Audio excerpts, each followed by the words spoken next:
രാമനെയും രാമക്ഷേത്രത്തെ കൊണ്ട് ഈ രാജ്യത്ത് ഏറ്റവും കൂടുതൽ പ്രയോജനം ലഭിച്ച പാർട്ടി ഏതെന്ന് ചോദിച്ചാൽ അത് ഭാരതീയ ജനതാ പാർട്ടിയാണ്. കാരണം രാമക്ഷേത്രത്തിന് വേണ്ടി അനവധി പ്രക്ഷോഭങ്ങൾ നടത്തിയ പാർട്ടി. ഏതായാലും പ്രാണപ്രതിഷ്ഠ ചടങ്ങോടുകൂടി ഇനി അതിന് വലിയൊരു ഹൈപ്പോ മൈലേജോ ഉണ്ടാകില്ല. അതുകൊണ്ട് തന്നെ BJPക്കാർ ഈ തെരഞ്ഞെടുപ്പിൽ കൂടി മാത്രമേ രാമക്ഷേത്രത്തെക്കുറിച്ച് പറയൂ. പക്ഷേ ഈ രാമനെ ഇപ്പോൾ ഏറ്റെടുത്തിരിക്കുന്നത് കോൺഗ്രസ്സുകാരും ഒപ്പം തന്നെ മറ്റ് പ്രതിപക്ഷ പാർട്ടികളുമാണ്. അവർ ഏറ്റെടുത്തിരിക്കുന്നത് അത് വാങ്ങി വോട്ട് വാങ്ങാനല്ല, അവരുടെ മനസ്സിൽ തിളച്ചു മറിയുന്ന രോഷം പ്രകടിപ്പിക്കാനാണ്. അതിൻ്റെ ഒരു ട്രെയിലറാണ് ഇപ്പോൾ ഹിമാചൽ പ്രദേശിൽ നടന്നതെന്നാണ് പുറത്തു വരുന്ന വിവരം.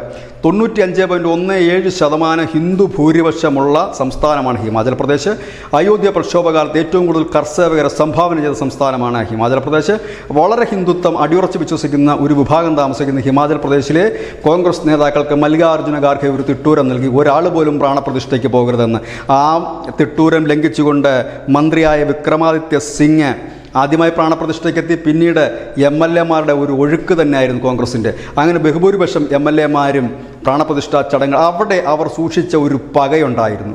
അതായത് തങ്ങളുടെ രാമഭക്തരായ തങ്ങളോട് രാമൻ്റെ പ്രാണപ്രതിഷ്ഠാ ചടങ്ങിൽ പങ്കെടുക്കരുതെന്ന് പറഞ്ഞ സോണിയാഗാന്ധിയും ഗാന്ധി പറയുന്ന ആളുകളെയും തോൽപ്പിക്കുക എന്നുള്ള അതിൻ്റെ ഏറ്റവും വലിയ ഉദാഹരണമായിരുന്നു ഹിമാചൽ പ്രദേശിൽ ഹൈക്കമാൻഡ് കൊണ്ടുവന്ന് നിർത്തിയ രാജ്യസഭാ സ്ഥാനാർത്ഥി.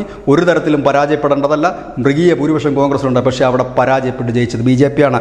അവിടെയും തീർന്നില്ല കാര്യം. സമാജ്വാദി പാർട്ടിയിലെത്തുമ്പോഴും സമാനമായ പ്രതിഷേധം പുകയുന്നു എന്നുള്ളത് തന്നെയാണ് ഏറ്റവും ഒടുവിൽ വരുന്ന റിപ്പോർട്ട്. അമേഠിയിലും റായ്ബറേലിയിലുമൊക്കെ ഉണ്ടായിരുന്ന MLA-മാരാണ് ഈ രാജ്യസഭാ തെരഞ്ഞെടുപ്പിൽ BJP-ക്ക് അനുകൂലമായി ക്രോസ് വോട്ട് ചെയ്തത്. കാരണം ഈ രാമക്ഷേത്രത്തിൻ്റെ പ്രാണപ്രതിഷ്ഠാ ചടങ്ങിന് പോകില്ല എന്ന് അഖിലേഷ് യാദവും പറഞ്ഞിരുന്നു. സമാജ്വാദി പാർട്ടി നേതാക്കൾക്ക് നിർദ്ദേശം നൽകിയിരുന്നു ആരും പോകരുതെന്ന്. അത് ലംഘിച്ചുകൊണ്ട് തന്നെ ഈ അമേഠിയിലും റായ്ബറേലിയിലുമുള്ള 2 MLA-മാരായ രാകേഷ് പ്രതാപ് സിംഗും അഭയ് സിംഗും പോയിരുന്നു, പ്രാണപ്രതിഷ്ഠാ ചടങ്ങിൽ പങ്കെടുത്തിരുന്നു. അവരാണ് ക്രോസ് വോട്ട് ചെയ്ത് BJP-യെ ജയിപ്പിച്ചിരിക്കുന്നത്. അതുപോലെ സമാജ്വാദി പാർട്ടിയുടെ ചീഫ് വിപ്പായിരുന്ന മനോജ് പാണ്ഡെ പറഞ്ഞത് രാമനേക്കാൾ വലുതല്ല തനിക്ക് MLA സ്ഥാനവും രാഷ്ട്രീയവും പാർട്ടിയും ഒന്നും, അതുകൊണ്ട് രാമന് വേണ്ടി താൻ എന്തും ചെയ്യുമെന്നാണ്. കാരണം ശ്രീരാമനെ മറന്നുകൊണ്ട് ഉത്തരേന്ത്യയിൽ ഇനി മുൻപോട്ട് പോകാൻ കഴിയില്ല എന്ന് പ്രതിപക്ഷ പാർട്ടി MLA-മാർക്കും വ്യക്തമായി. ഇതേതായാലും ഹൈക്കമാൻഡും ഭയക്കുന്നത് അതിനെ തന്നെയാണ്. കാരണം അവിടെ അവശേഷിക്കുന്ന തുരുത്തുകളാണ് അമേഠിയും റായ്ബറേലിയും ഒക്കെ.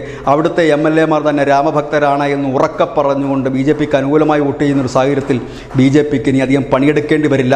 രാമൻ BJP-ക്ക് നട്ടമുണ്ടാക്കിയെങ്കിൽ BJP-യുടെ ശത്രുക്കളെ തകർക്കാനായി വാനരപ്പട പോലെ ഇല്ലെങ്കിൽ ലങ്കയിൽ ഹനുമാൻ ലങ്കാദഹനം നടത്തിയതിന് സമാനമായി കോൺഗ്രസ്സുകാർ അവരുടെ ഹൈക്കമാൻഡിൻ്റെ മുട്ടിന് തീയിട്ട് തുടങ്ങിയിരിക്കുന്നു. News desk news India Malayalam.